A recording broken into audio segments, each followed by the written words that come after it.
Hi hello welcome to Savari vlogs. ఈరోజు నేనైతే పుట్టగొడుగుల కూర చూపించబోతున్నానండి. ఎలా చేస్తానో చూడండి.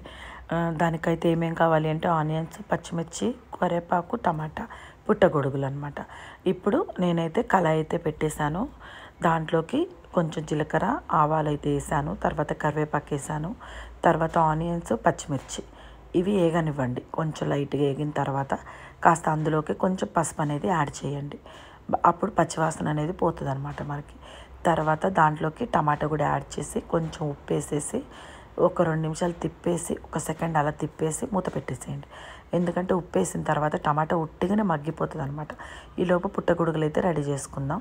పుట్టగొడుగులు అయితే మొత్తం క్లీన్ చేయాలండి. ఎందుకంటే లోపల ఒక పొర ఉంటుంది, ఆ పొరది మొత్తం తీసేయాలన్నమాట.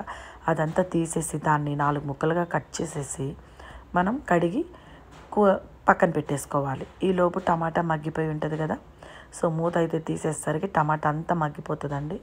అప్పుడు ఈ కడిగి పెట్టుకున్న పుట్టగొడుగులు కూడా ఆ కర్రీలో వేసేసేసి తిప్పేసేయండి.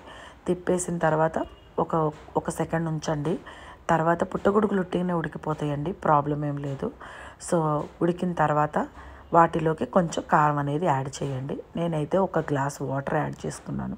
ఎందుకంటే మా ఇంట్లో పులుసుగా కావాలి కాబట్టి నేను కొంచెం యాడ్ చేశాను అనమాట, ఒక glass water. So glass water add చేసిన తర్వాత కర్రీ అనేది పులుసుగా రెడీ అయిపోతుంది. ఇప్పుడు దీన్ని సర్వ్ చేసి దీంట్లో కొంచెం కొత్తిమీర యాడ్ చేసుకొని సర్వ్ బౌల్లోకి తీసుకోవాలి. నేను ఇప్పుడు దీన్ని గిన్నెలోకి అయితే తీసుకుంటున్నాను. నా ఛానల్ ఫస్ట్ టైం చూస్తున్నట్టయితే సబ్స్క్రైబ్ చేసుకోండి. ఇలాంటి